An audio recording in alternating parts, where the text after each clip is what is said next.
Okay, so this is the entrance to my garage studio. It is always messy in here, so I'm not going to apologise for it. I've got a small amount of space and I've got a lot in here. So this is my garage pottery, and put the light on and I will wedge the door open. There we go. So let's start with the glazes. So I've got lots of glazes here. I've got my plasterboards, which I got from B&Q, cut in half and then just sealed the edges with some tape. I've got quite a lot of glazes. So I've got glazes from Bath Potters. So I use Bath Potters and I use pot clays for most of my glazes. I've got quite a selection of underglazes. I've got Jungle Gems. I've got small pots of glazes from Bath Potters, and then I've got quite a lot of Amico glazes, all sorts. Honey Flux, which everyone seems to want. I've not tried that yet. And there's some more glazes up there, so quite a lot of glazes. Most important piece of kit is obviously my kiln.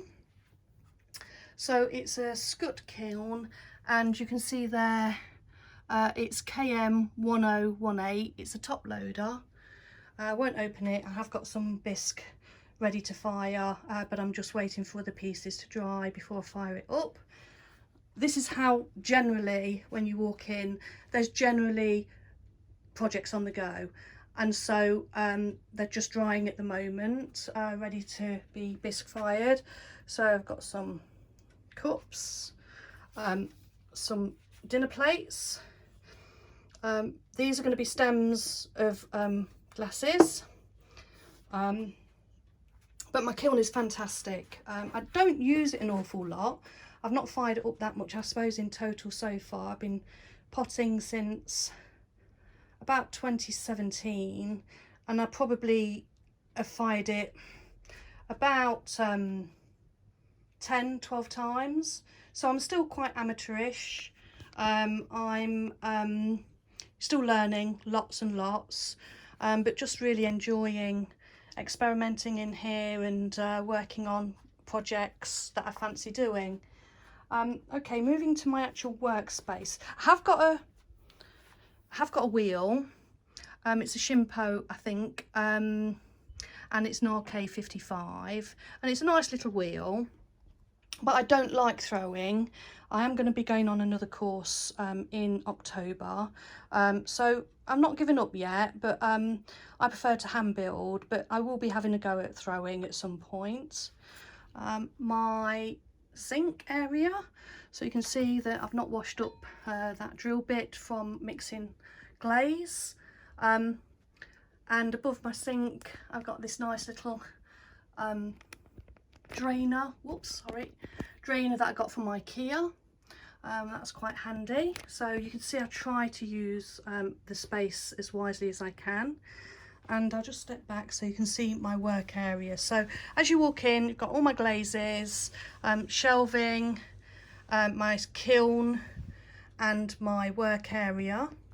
So my work area itself, apron, clay, is one of those IKEA, can't remember the name of it, but it's a fold down desk, and so occasionally I clear it so that you've actually can walk through the garage, but on here you can see that I've got all sorts of tools, half finished projects. I haven't cleared up from my last project, so apologies.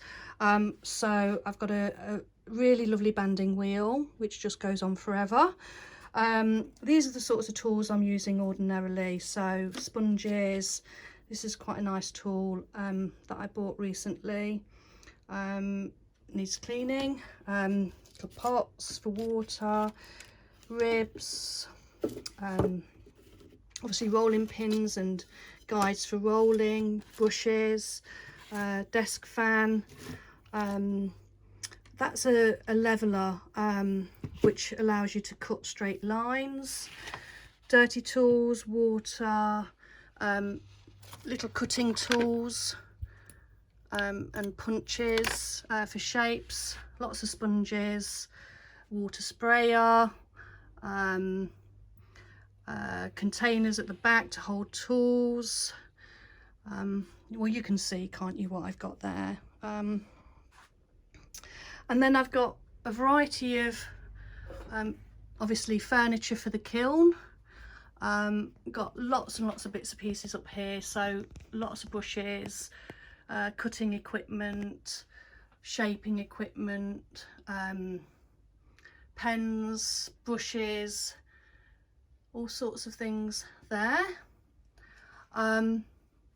Then I've got, these are quite useful. These are baking trays for drying work, which I've got some over here. This is what they look like when they are stacked, so you can get quite a lot of pieces on there.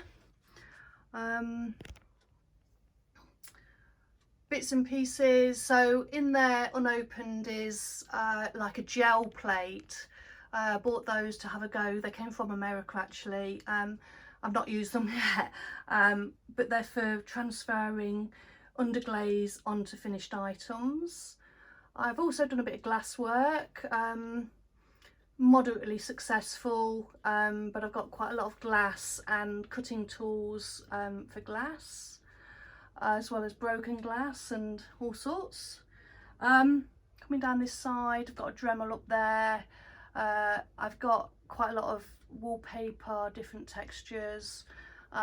This is drawing paper, no good for clay, so what I actually use for rolling clay is lining paper, wallpaper lining paper, which is brilliant, and I use that a lot. You can see on my desk, I use it to roll clay. It absorbs some of the moisture, and so I use that all the time really for rolling clay. It's not to keep the desk clean, obviously. You can see I'm not a tidy person, but it's better than just on the actual surface of the table. Obviously got clay, lots of clay, letter tools, bowls, more sponges, more bits and pieces here. So brushes, hole punches, bits of wire,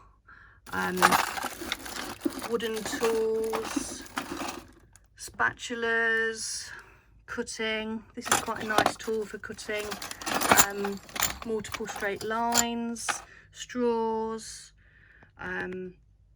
cookies. I've made some cookies down there, some different size cookies for glazed work. I've got a selection of hump molds. Got these made from a potter that I found on Facebook actually, and asked him to do me some hump molds, and I use those quite a lot in my work. Wax resist, slip, bits of glaze that I'm collecting for a project that I want to try. Things like corn powder, baby powder, WD-40, hairspray, more straws and cutting tools and ribs, pipe cleaners, bits and pieces. I've got lots and lots of stamps and lots of cutters. Then this is a really great tool, well, say tool, it's a piece of kit. This was a right bargain.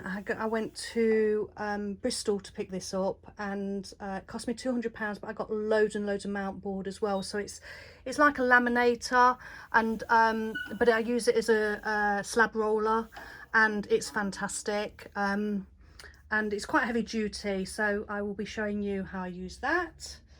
Another table that folds down from IKEA for safe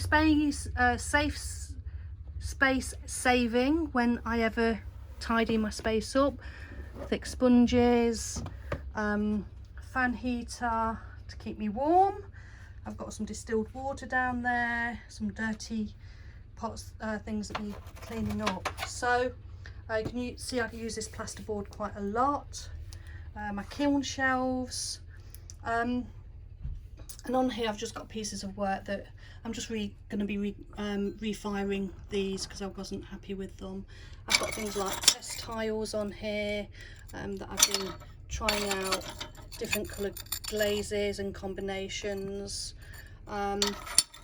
Yeah, so I'm really early, although I've had my kit for quite a few years. I'm still really early in my progress, because I don't get an awful lot of time to spend in here because I work full time, so I have to do weekends and sometimes in the evening, and so it is a hobby. So I'd say I'm a hobbyist stroke experimenting, and just buy the kit and then get all these great ideas. So the reason I've set this channel up is because I've been really inspired by a lot of potters who have shared their work, and they've really helped me develop my ideas and the things that I'm making and want to make, and really generously given away, you know, lots of tips and hints, as well as Facebook pages that I'm a member of a few Facebook pages as well. So I just thought, you know, sharing my studio with you would be interesting, because it's not a tidy space, and I am a part-time potter.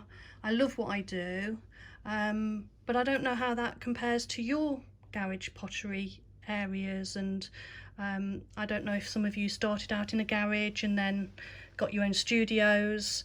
So I'd really love to hear, if anyone watches this, what your studio's like and how mine compares to yours, whether I'm missing equipment that you use, whether you think that it'll be worthwhile just seeing some projects. But yeah, so this is my garage studio and I love it in here, and yeah, keep buying new things and trying new things. So thanks for watching, and I hope you've enjoyed seeing my workspace.